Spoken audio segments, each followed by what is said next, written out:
IBM building, today largely being occupied by the American Medical Association. They called this AMA Plaza. It opened up in 1971, designed by Ludwig von Vandermeer. He's a German architect who came to Chicago in the 1930s. We're going to get absolutely nowhere in this tour. We wave at everybody we see. Ludwig von Vandermeer.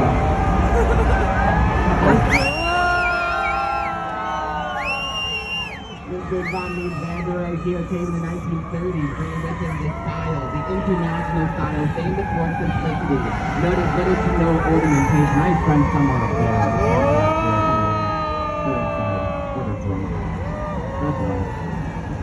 AMA Plaza is a perfect reflection of that simple design of the international style from Bauhaus in Dachau, Germany, reflecting Mies van der Rohe's less is more philosophy. We see another philosophy off on your right hand side with the Marina City. Famous for the two 60-story cylindrical towers together, they have 896 pizza-shaped apartments, referring to each apartment starting out narrow and widening as you walk into them. Marina City opened up in the mid-60s, built at a time that most people did not live downtown. The idea behind this design was to be a city within a city, designed to accommodate for a lifestyle. The Corn Cobs opened up with your apartment, parking garage, boat marina, restaurant, grocery store, bowling alley, 10-story office building, health club, radio station, bank, ice skating rink, and even a theater. Now the house is new. You could theoretically spend your whole life in that one city block. Up next to the right-hand side, the green glass building here is the American Bar Association building, home of course to the American Bar Association. Turns out it's a bunch of lawyers and not bartenders. It's lawyers and not bartenders.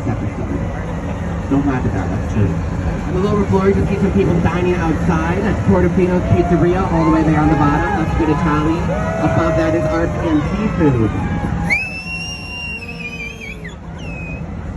I have not done a boat tour on St. Patrick's Day in like 3 years. I forgot what it was like.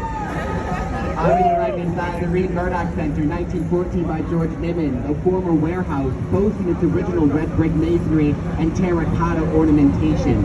You will count 6 bays of windows to the right-hand side of the clock tower, but there's only 5 to the left.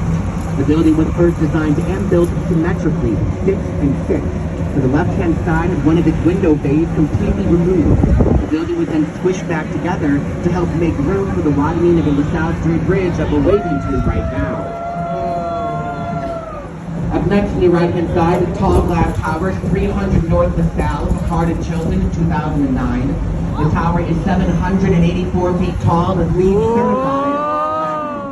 Now, LEED stands for Leadership in Environmental and Energy Design. It is a point system we use to measure the green standard of buildings. And platinum here is the highest certification awarded. The glass tower has been entirely built using exclusively recycled materials, and it will cool itself off using the Chicago River water. They end that process by returning all that water back to the river cleaner than when it first went in. No, but right when we get to the bridge, I need to stop talking so you guys can listen. Up next to the right, you guys are correct in your first assumption. This building is big. This is the Merchandise Mart, 1931, Graham Anderson, Probst and White. Great example of Art Deco. The 4 elements of Art Deco here present include the Indiana limestone facade, strong vertical orientation, setbacks near the top, and geometric shapes throughout the design. When it opened up in 1931 at 4.1 million square feet, this was the largest concrete structure in the world. Today it is second only after the Pentagon in Arlington, Virginia. The design of it was a result of its need to be basically condensing, consolidating 14 warehouses for Marshall Field's department store, so it had to be big. It was designed with 500 showrooms, 8 miles of corridors, 6 on a 5-acre plot, and up until the late 90s, the Merchandise Mart had its own zip code. It was bought by the Kennedy family in 1945 for $16 million in back taxes. The Kennedys, though, resold the Merchandise Mart in 1998 for $575 million. Oh my God. $575 million! There we go. That's not the first time. How did you looked at me like you put a bid in on the building. I'm like, I know what it costs, John. No, that's a lot of money. Like, during the process of buying and selling the merchandise mart, the Kennedys held on to Wolf Point, this plot of land off on your right-hand side. As you guys can see, they have fully developed it out. It is now home to 3 brand new skyscrapers. We have Wolf Point East right here, a 600-foot tall residential tower. Wolf Point West is on the far end. We can't see it yet. It is also a residential tower. But the tallest of the 3 is in the center. Oh no, my festivities. The tallest one is off on your right-hand side in the center, the 864-foot tall commercial tower known as Salesforce Tower. It's a fun to be in there.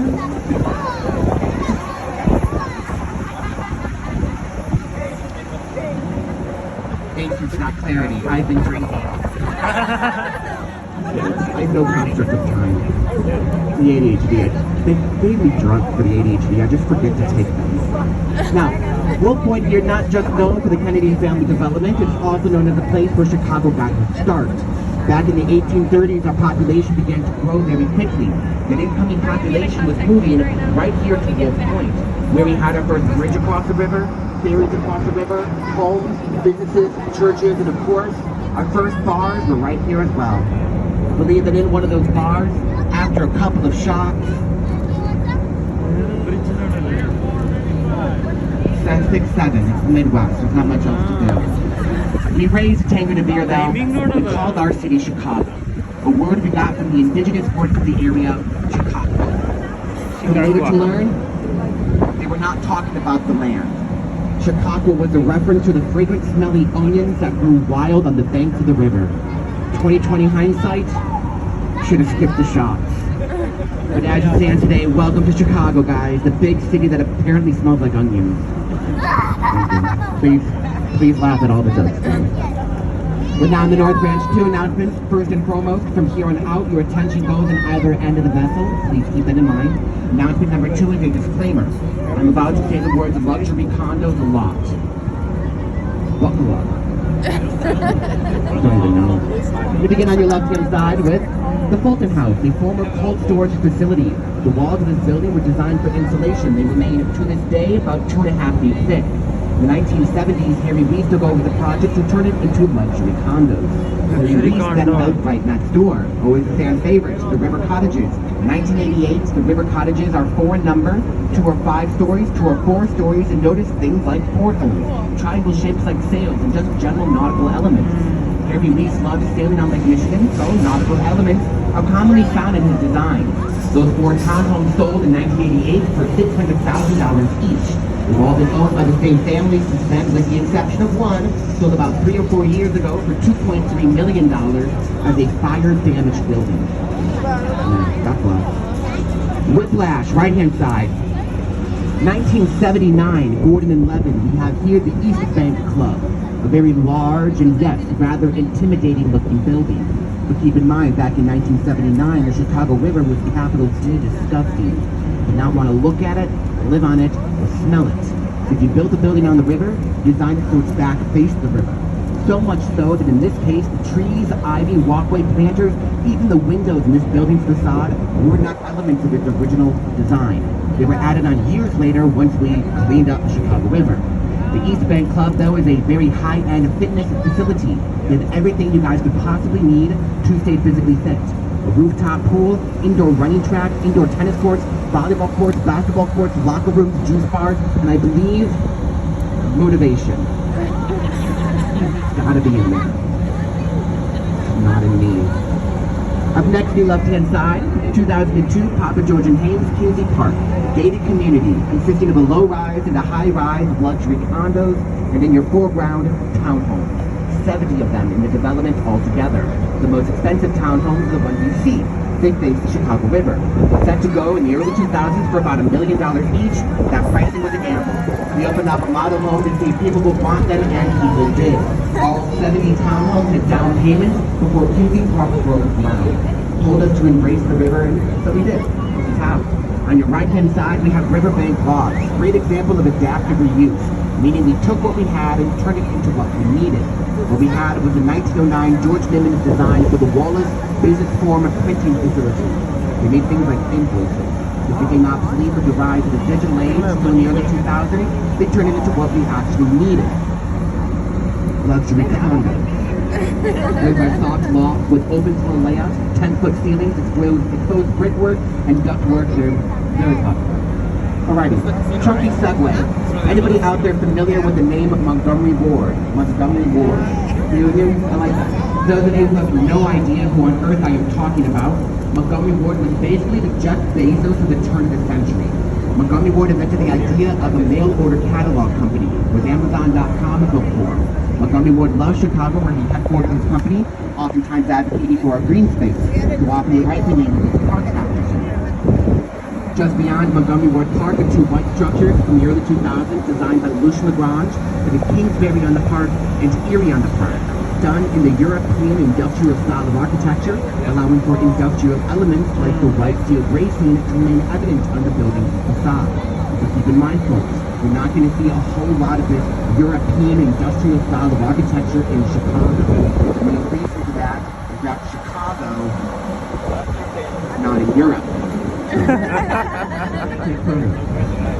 the left of that, behind the tree line, is a blue glass tower with a white concrete corner that is the Montgomery, that was the headquarters for Montgomery Ward's catalog company from 1971 to the early 2000s when it fully went under. What happened once they went under? Well, they moved out and the building got turned into what, you ask? Luxury condos, right. Truly luxury. They had a 3-floor penthouse at the Montgomery recently listed on the market for $12 million. Up next to the right, take a look against the blue sky. Way in the distance, you'll see a big black building, big white antenna, famous X-Racing. It is the former John Hancock.